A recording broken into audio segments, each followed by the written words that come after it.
"Name yourself," the man at the front of that hall said, "or step aside, and let a woman who understands what is at stake take your place." 400 people, and every one of them knew that if I said my own name out loud in that room, a border might go to war by autumn. That is what they had told me. That is what I had believed for 6 days. That one muddy ferrywoman's answer stood between the north and a season of graves, and that the decent thing, the humble thing, the thing a girl like me was raised to do, was to stand aside and let the arrangement close over me like water. I had believed it right up until the morning I finally asked the one question nobody had wanted me to ask. I looked at the king, who had not looked away from me in 6 days. Then I said my name. 11 weeks earlier, I had been up to my waist in the spring melt with a drowning child in my arms, and I had not even known the king was there. My name is Freya, and I keep the ford at Rushford, which is not a trade anyone chooses, and is a trade somebody has to do.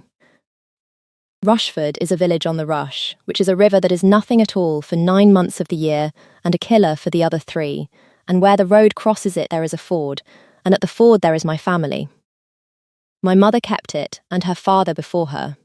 We know the water, we know which stones move in the melt and which hold, and where the current lies about its own depth.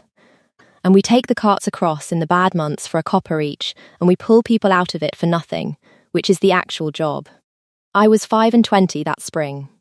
An omega, unbonded, no house, a ferrywoman is not a person anyone dresses their daughters to become. And I had pulled 9 people out of that river in my life, and lost 2, and I remembered the 2. Now, the procession. Word had come 6 weeks ahead, the way it does, and it had turned Rushford inside out. King Sigurd of Frostmere was making a progress through the river villages, a choosing, they said, a lunator. The king going village to village to look upon the unbonded daughters of the north and choose, freely, in the old way. I need to explain the old way, because the whole of this turns on it, and nobody outside the north understands it. In Frostmere a luna cannot be arranged. It is the oldest law we have, older than the crown. A king's mate must be named, spoken aloud, by him, in front of witnesses, freely, and the naming is binding the moment it is heard, and it voids any prior claim or contract on either of them, and the woman named may refuse. Once, in the same breath, and if she refuses he is free, and so is she. That is the law. A spoken thing, witnessed, that cannot be unspoken. It exists so that no king of Frostmere can ever be sold into a bond or sell himself out of one, and it had held for 400 years, and hold on to it, because everybody in this story is either using it or being used by it, and it took me far too long to work out which I was. So the whole province spent 6 weeks sewing. Every girl in every river village had a gown and a gift and a place in a line, and their mothers drilled them, and Rushford was no different, and I was, I want to be clear, not in any of it. Nobody expects the ferrywoman to stand in the line. I had a river to mind. The melt was high that year. They rode in on a Tuesday at about noon, and I missed the entire thing. Because at about noon, the miller's boy went into the rush. His name was Nils, and he was 6, and he had been told 900 times to keep off the stones in the melt, and he was on the stones in the melt because there was a procession coming, and every adult who would normally have hauled him off them by his collar was lining a road in their good clothes. I did not see him go in. I heard it, you learn the sound, the particular wrong splash, and I was in the water before I had finished thinking. Because that is the whole of what my body is trained to do. I will not make it dramatic. It was fast, and it was cold, and it was arithmetic. The rush in melt does not carry you down, it carries you under, into the undercut where the bank has been eaten out. And a 6-year-old goes there in about 4 seconds, and I knew exactly where the undercut was, because I have known where the undercut was my whole life, and I went to where the river was already taking him, instead of chasing where he'd gone in. You do not fight the rush. That is the first thing my mother ever taught me. You cannot outpull it, and you cannot outswim it. You go where it is already going, and you get there first, and you wait for it to bring you what it has taken. I got Nils on the second grab. I got us both onto the shingle. I knelt on that bank in the freezing mud and turned a 6-year-old over and pushed the river out of him until he coughed it up and screamed, which is the best sound in the world, and I sat back in the mud with my heart going and a child howling against me, soaked to the bone and shaking and not caring even slightly. And then I noticed it had gone quiet. I looked up. There was a man on a horse about 40 feet away, at the head of a column that filled the whole road, and the entire procession of the King of Frostmere had stopped dead in the road to watch a ferry woman kneel in the mud with a coughing child, and the man on the horse was looking at me with an expression I did not have a word for, and had not moved. And by the way the people around him were shifting, had not moved for some time. I did what you do. I got Nils up and got him to his mother, who had come screaming down the bank, and I stood there dripping and filthy in front of 400 people in their good clothes, and I wanted very badly to be back in the river, which is the only place I have ever known exactly what I was doing. I did not curtsy. It did not occur to me. I was covered in mud and a child had nearly died, and my hands were shaking too hard to have managed it anyway. And the King of Frostmere, without taking his eyes off me, said to the man beside him, "Tell me her name." I found out what that meant 6 weeks later. At the time, I thought a great man had been struck by a rescue. The way great men are sometimes struck by small, brave things, and that it would pass, and I went home and got out of my wet clothes and thought no more about it. It did not pass. Arn came to the ford the next morning, the king's second, a big, quiet man who stood at the top of my bank and looked at the water like a man who did not trust it, which showed sense. He said the king wished to speak with me. I said I had carts to take across. He said he would wait, and he did, for 3 hours, and helped me haul a stuck wheel out of the shallows in his good coat while he waited, which is when I decided I liked him. The king came to the ford himself in the end. That is the part nobody believes. He did not summon me to wherever the progress was lodging. He came down to the river. And he stopped at the top of the bank exactly where Arn had, and he looked at the water, and then he looked at me standing in it to my knees with a pole in my hand. "You went in without stopping," he said. "It was not a question. There were 400 people on that road, and every one of them was looking at me. And you went into a river in the melt without looking up once. There was a child in it, Your Grace. I am aware of what was in it."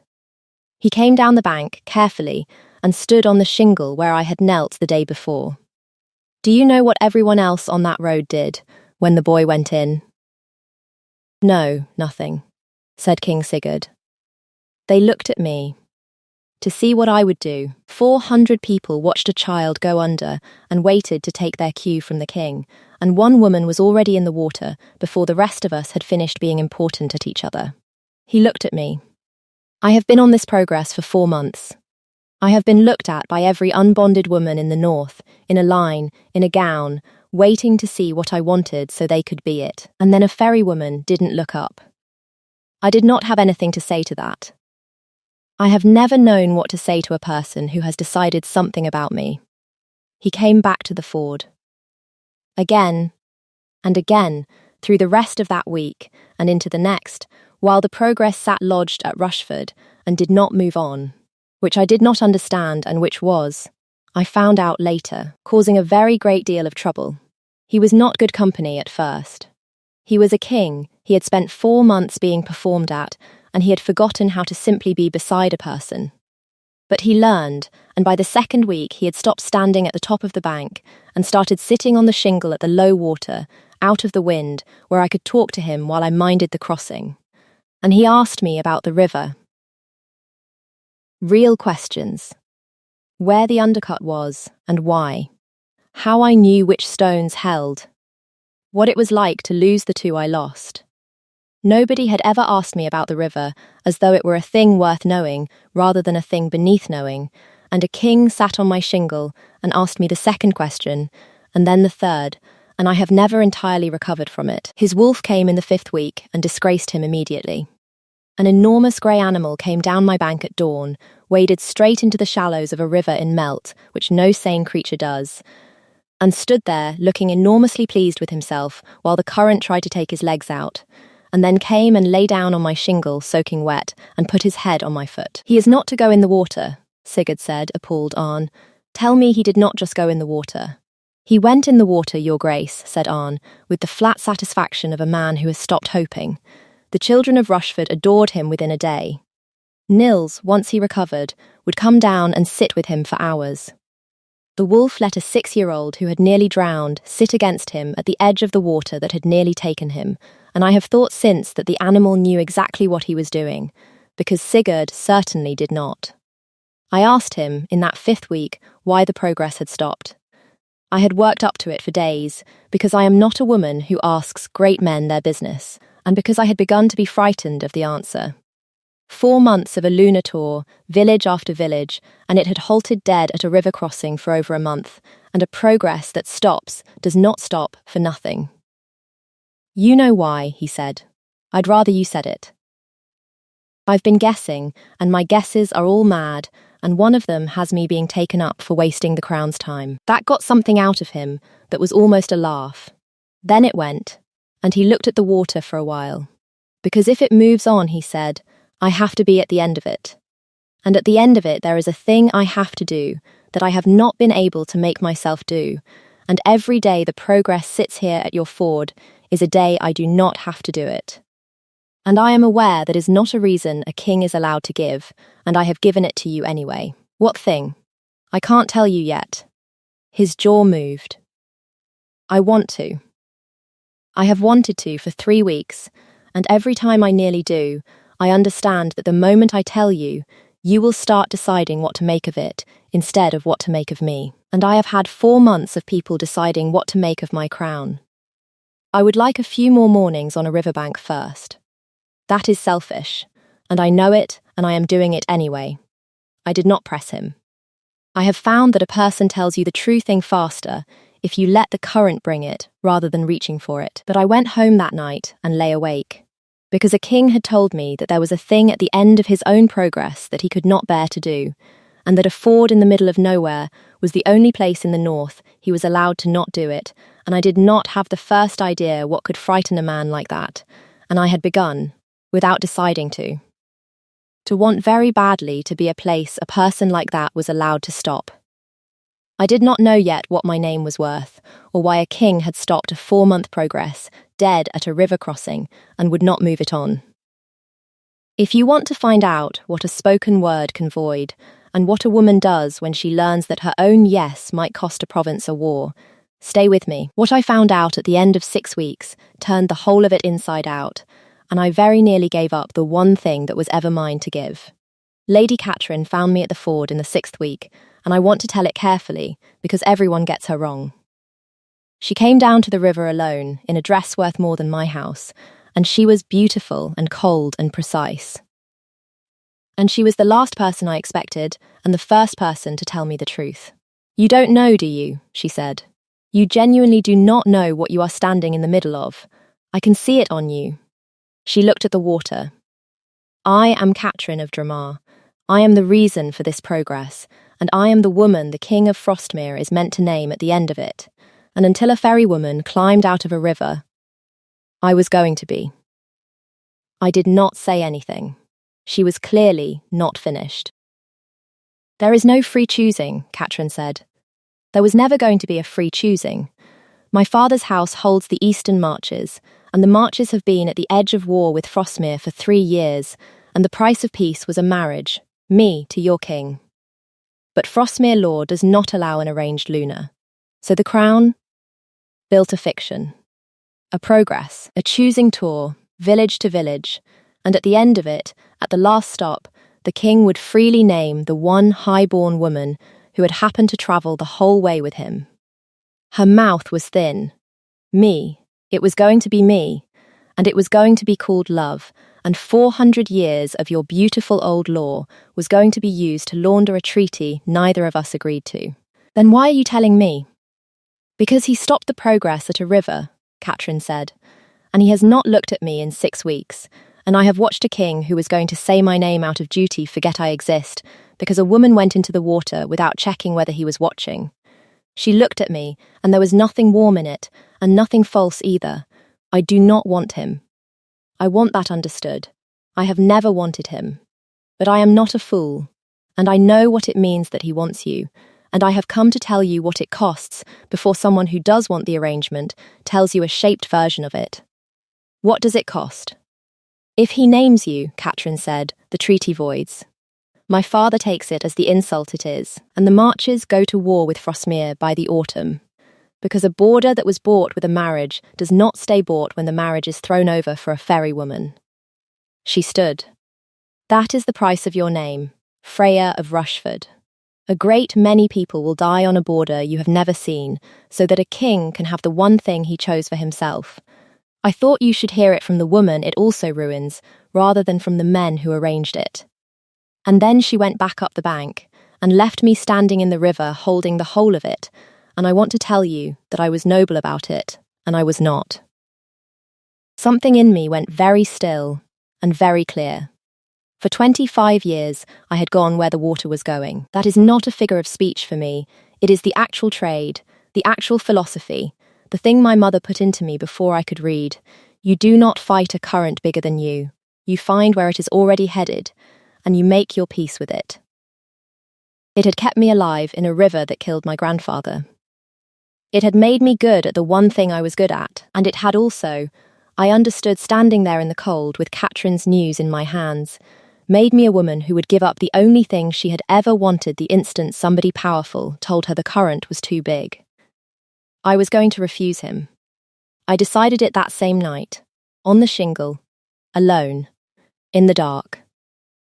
Because the law let me, the named woman may refuse. Once, in the same breath, and a refusal would set him free and set Catherine free and hold the border and cost nobody anything except a ferrywoman who had never expected anything in the first place. It was the humble thing and the decent thing and the thing I was raised to do, which is to go where the water is already going and not fight a current bigger than me. I told Sigurd, the next morning, that when he named me, I would refuse. I have never seen a man go so still. Say that again. Catherine told me what it costs. The treaty, the border, the war. My voice was steadier than I felt. I'm a ferrywoman, Your Grace. I've spent my whole life learning not to fight the river. You don't win against a thing that big.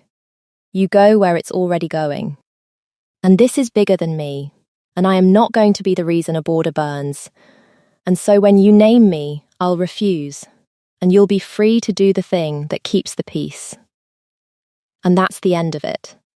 He looked at me for a long moment, and then he did not argue, which frightened me more than arguing would have. You'd do that, he said. I'd do that. You would stand in front of the whole court and refuse the one thing you want, to hold a peace that isn't yours to hold, because you have decided you are too small to be worth a war. He said it very quietly. Freya, has it occurred to you to check whether the river is actually going where they've told you it's going? I did not understand him. Not for 4 more days. I understood him because of the carts. That is genuinely how. I keep the ford, and I keep count of what crosses it, because the crossing tolls are how I eat, and I had been watching the Eastern Road for 6 weeks, and there had been no trade off the marches. None, not one dromar cart, not one marches drover, in 6 weeks, on the only road that connects them to us. In the season when that road is busiest, you do not stop trading with a territory you are about to marry into. You trade more. You send goods ahead of the wedding. Unless there is not going to be a wedding, and there was never going to be, because the thing that road actually carries had already stopped. I sat down on my own shingle and went cold all over, and it was not the water.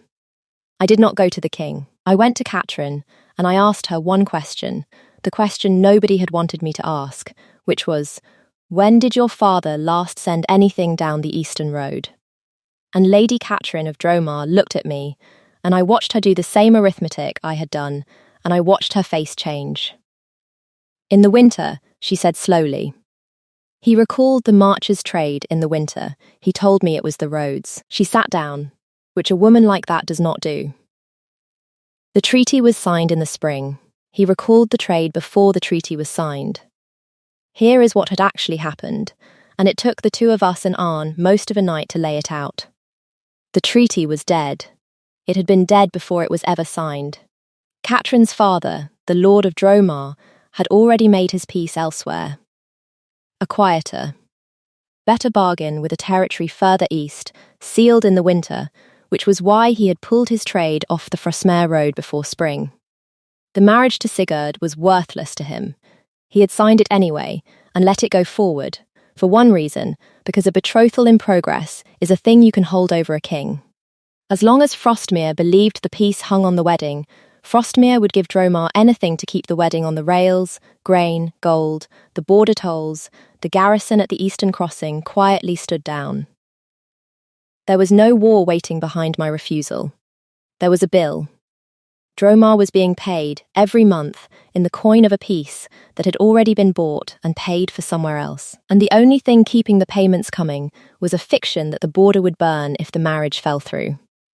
And the man collecting on Frostmere's side, the man who had built the choosing tour, who had drafted the fiction, who had ridden 6 weeks at the head of that progress, steering a king toward a bride whose father had already sold him out, was Lord Merrow, the Chancellor. The master of the progress, who had a great deal of Dromar's quiet gratitude in accounts that did not have his name on them. Catherine had not known. That is the part I hold on to. She had been sold twice, once by her father to Frostmere, and once by her father's real bargain to keep her in the dark so she would play her part convincingly. She was the most deceived person in the whole affair, and she was the one they were all counting on to be too proud to check. Merrow moved the moment he understood that I had. He called the choosing to its close. The final stop, the last village, the great gathering where the king would name his Luna in front of the assembled north, and he brought it forward by a fortnight. Before I could get anything I knew in front of anyone who mattered, and he arranged it so that the naming would happen in the hall at Rushford, with the whole progress as witness, because he was certain of two things, that the king would name me and that I would refuse.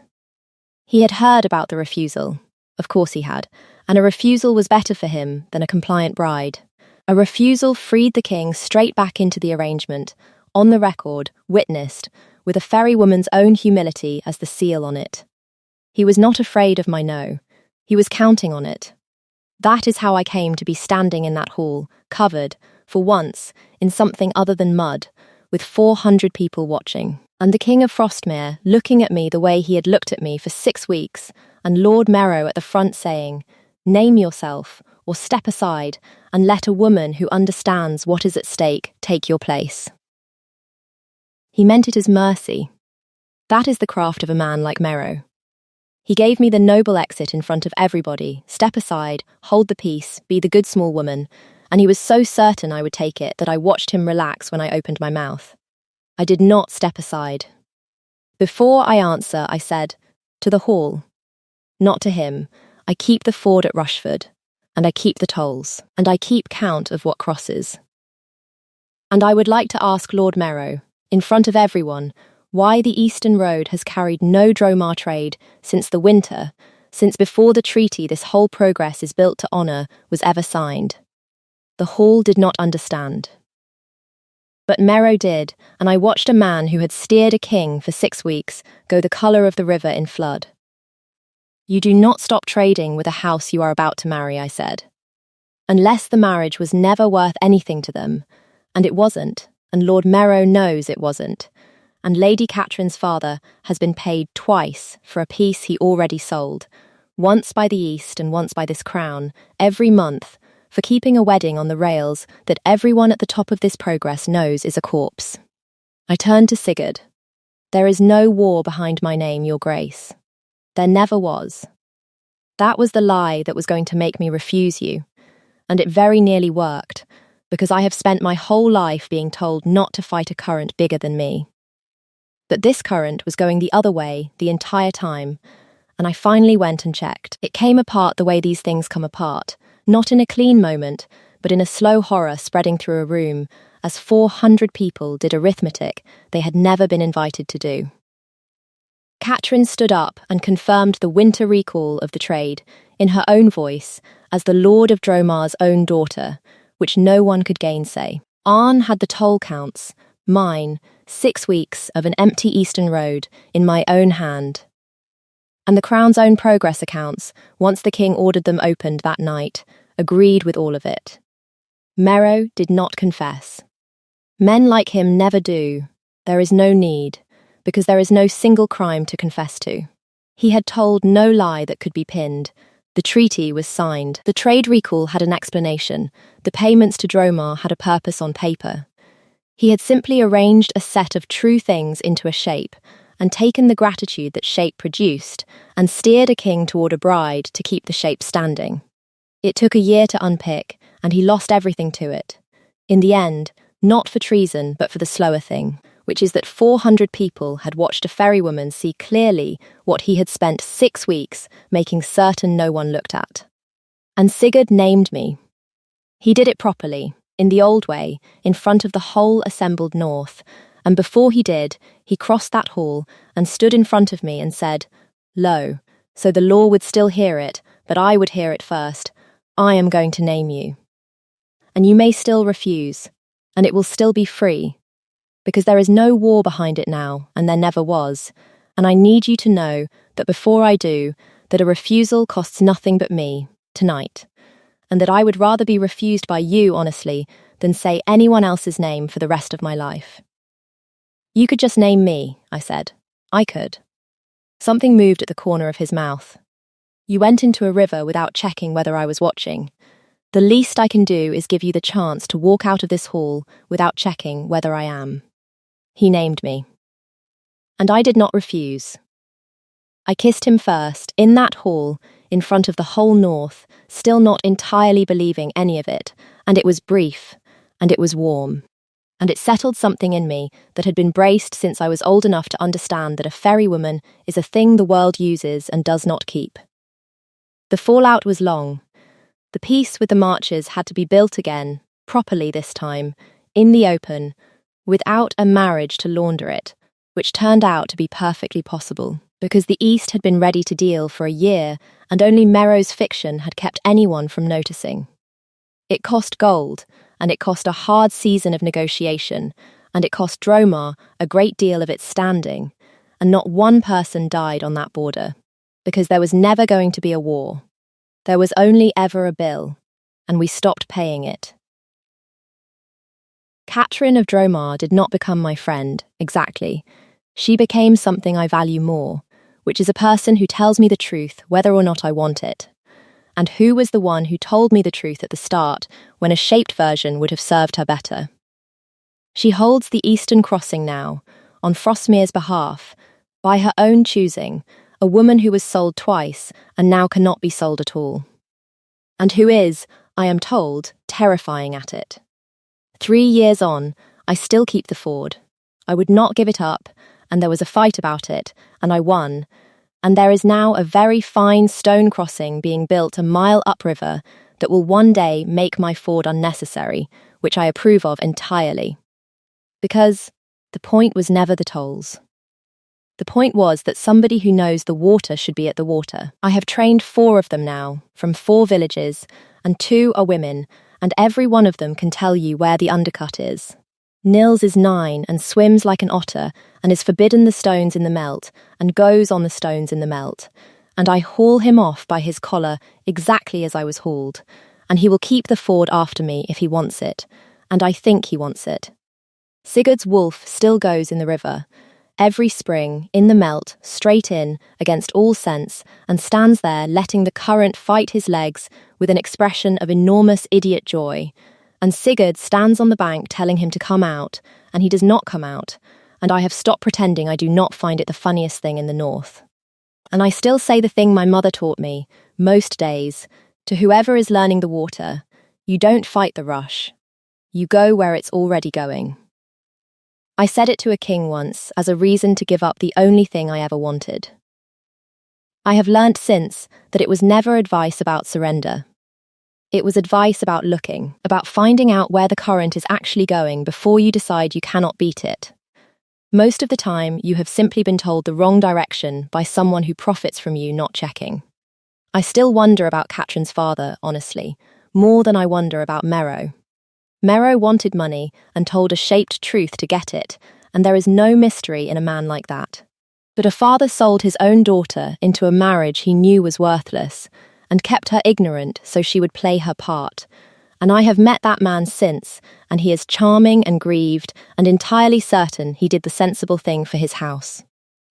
Tell me in the comments whether you think he ever, once, saw her as anything but a toll to be collected. I have never been able to decide, and she will not talk about it, and I have stopped asking.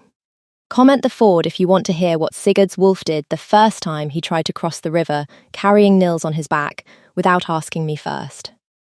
And if you want more nights like this one, a king steered for 6 weeks toward a lie, a fairy woman who nearly gave up her whole life to hold a peace that was already dead, and one empty road that told the truth when 400 people couldn't. Stay close. There is more of Frostmere left to tell. Where are you listening from tonight? I would love to know.